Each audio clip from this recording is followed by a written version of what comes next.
On Christmas Eve 1971, a commercial aircraft was torn apart by lightning 3,000 meters above the Amazon rainforest.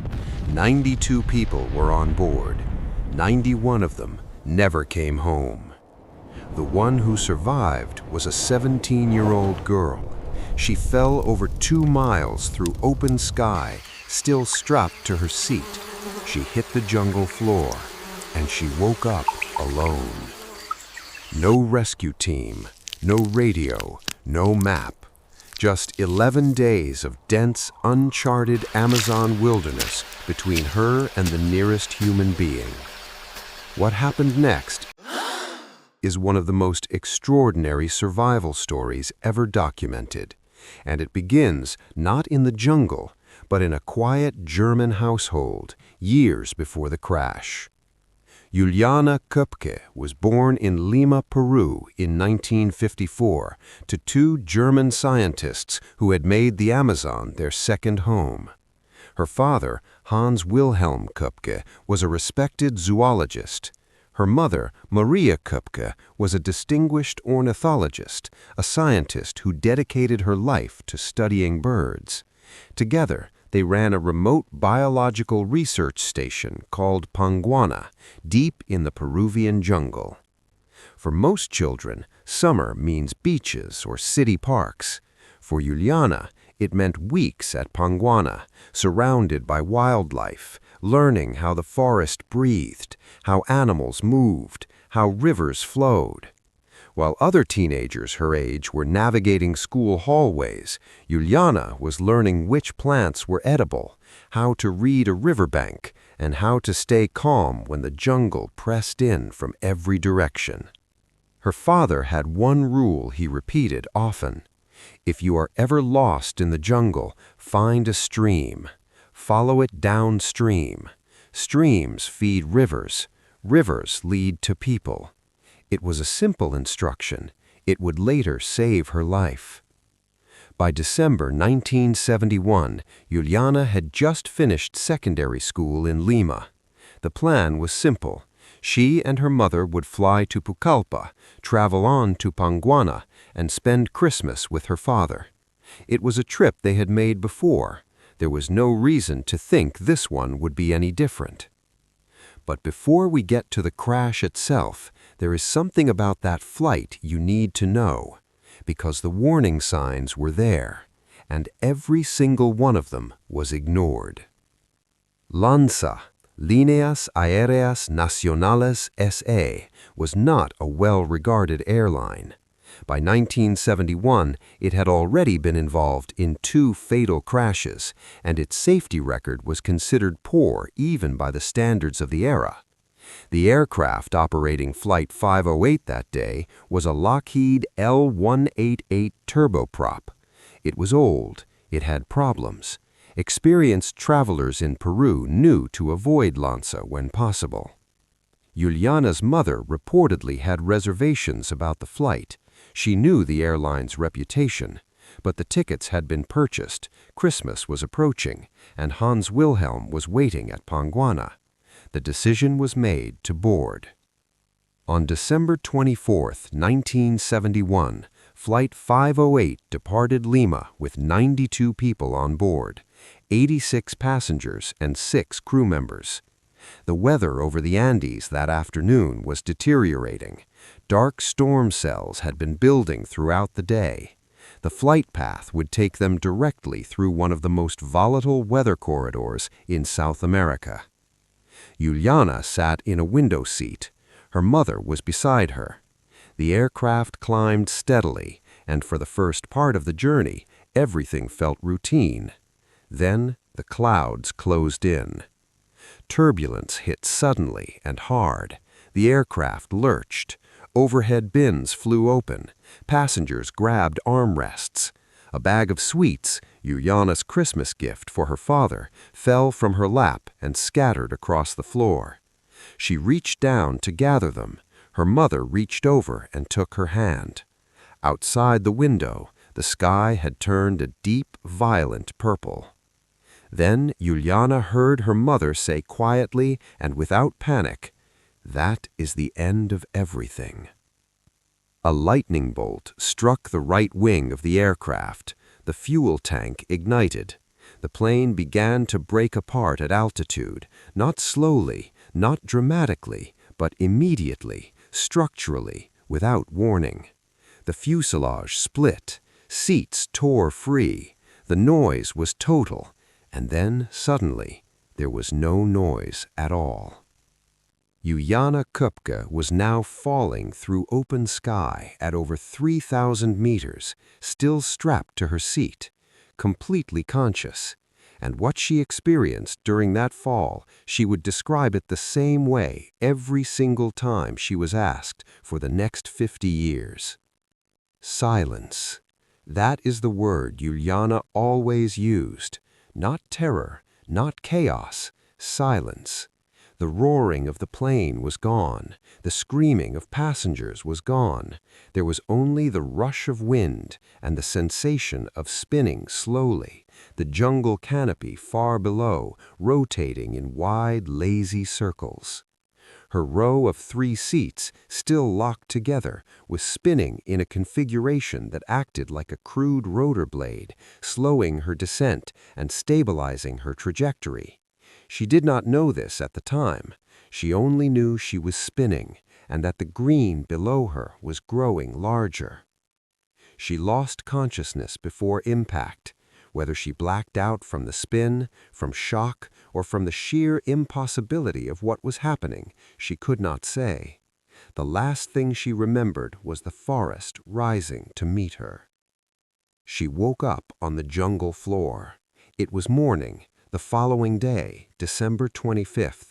She had been unconscious for approximately 14 hours. The jungle around her was alive with noise, insects, birds, the drip of moisture from the canopy above. Her seat was nearby, half buried in undergrowth. Of her mother, there was no sign. Juliane took inventory of her injuries. Her right collarbone was broken. Her right eye was swollen almost completely shut from a deep gash above her brow. Her right arm bore a long, jagged wound that had already begun to swell. One of her sandals was gone. She was wearing a short, sleeveless dress, her Christmas outfit.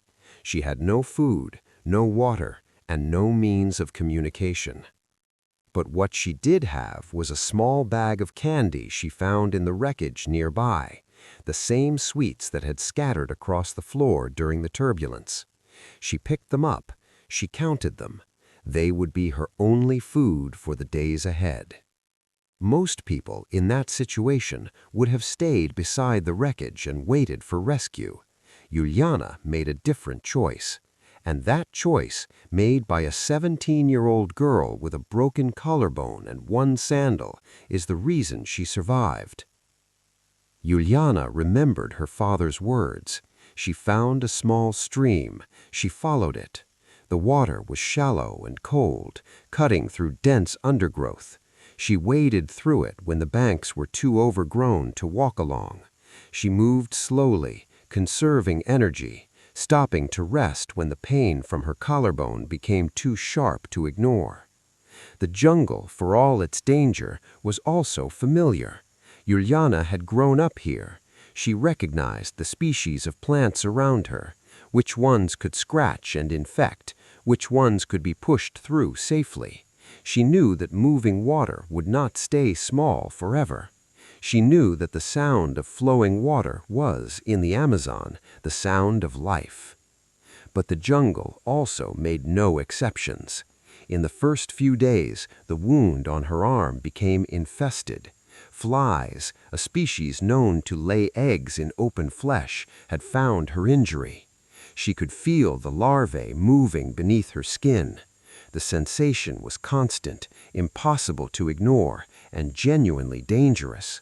Untreated, a wound like that in the Amazon could become fatal within days. She pressed on. She ate her candy sparingly, 2 or 3 pieces a day, and drank directly from the stream, knowing the risks but having no other choice. She did not light fires. She did not build shelters. She moved. Every hour of daylight was spent following the water downstream, watching for snakes, testing her footing, keeping herself upright, and moving forward. On the 9th day, something changed. The water around her was moving faster, the banks were widening, and then, through the trees ahead, she saw something that did not belong to the jungle, something man-made, something that meant she was no longer entirely alone.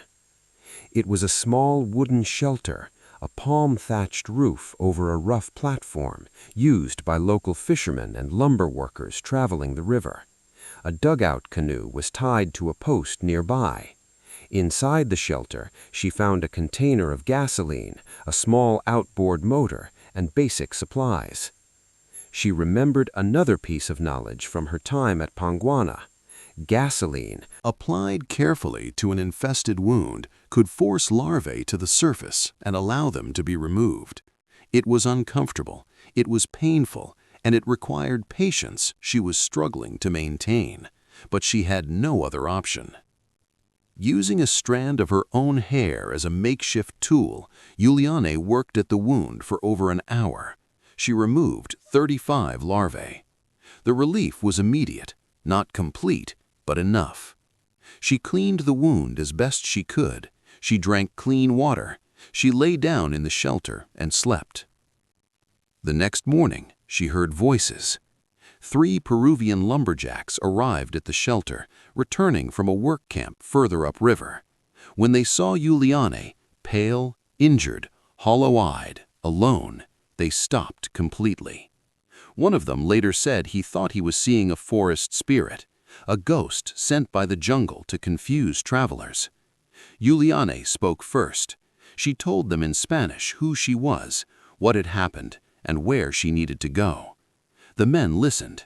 They fed her, they dressed her wounds, and the following morning they loaded her into their canoe and traveled 7 hours downriver to the nearest village, a settlement called Torna Vista. From Torna Vista, she was transported by light aircraft to a hospital in Pucallpa, the same city she and her mother had been trying to reach 11 days earlier. She was examined, treated, and sedated. When she woke in a hospital bed, her father was sitting beside her. Juliane Koepcke was the only survivor of LANSA Flight 508. All 92 other passengers and crew members perished. Search and rescue teams, guided in part by Juliane's account of what she had seen in the jungle, eventually located the crash site.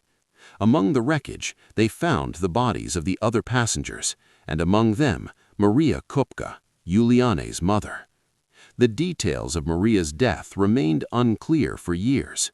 Evidence at the scene suggested she had survived the initial fall, possibly as Juliane had, cushioned by dense canopy, but had not survived her injuries in the days that followed. The possibility that Juliane had passed close to her mother during those 11 days in the jungle without knowing it haunted her for decades. The crash prompted immediate scrutiny of LANSA and of Peruvian aviation safety standards. The airline continued operating for less than a year before a third fatal crash, in April 1972, finally resulted in its permanent closure. The aviation authorities' failure to ground the airline after its earlier accidents remains one of the defining regulatory failures in the history of South American aviation. For Juliane herself, survival was not the end of the story. It was, in many ways, the beginning of a different kind of life. One lived in public, under the weight of a story that refused to stay quiet. Because here is the part of Juliane Koepcke's story that most people never hear.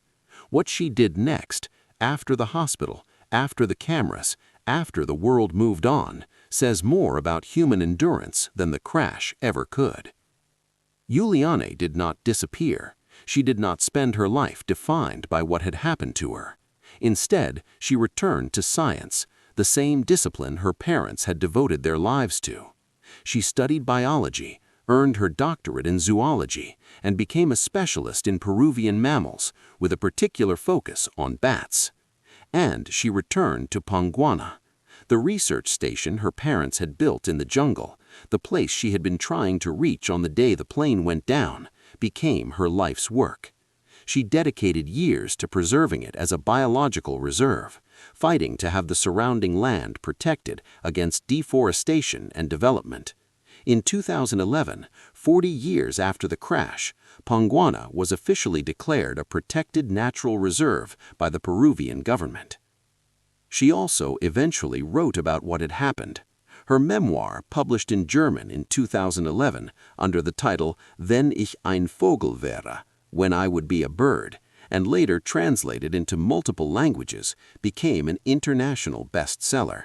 In it, she described not just the crash and the 11 days in the jungle, but the grief of losing her mother, the strange public life that followed survival, and the complicated peace she eventually made with the Amazon itself. She has spoken in interviews about flying the same route again, years after the crash, on another aircraft, over the same stretch of Peruvian jungle. She looked out the window. Below her was the canopy, dense, unbroken green, stretching to every horizon. The same forest that had swallowed the plane. The same forest she had walked out of. She said she felt no fear, only something she struggled to describe, a sense that the forest knew her, that they had an understanding. Juliane Koepcke survived because of preparation, because of knowledge passed down by a father who understood the jungle, and because she made the right decision when every option looked impossible. She followed the water. She kept moving. She did not stop to grieve or to panic or to wait for someone else to solve the problem. But she also survived because of something harder to name, a refusal, quiet and absolute, to accept that the jungle had the final word. 91 people did not come home from that flight. One did. And for the last 50 years, she has spent her life making sure the forest that almost killed her continues to exist for the creatures that need it far more than she does. The Amazon took her mother. It gave her back her life, and she never stopped returning to it. If this story moved you, take a second to hit the like button. It helps this channel reach more people who love stories like this one. Subscribe if you want more true survival stories, forgotten history, and the real limits of what human beings are capable of. And if you want to know which survival story we cover next, leave it in the comments. We read every single one.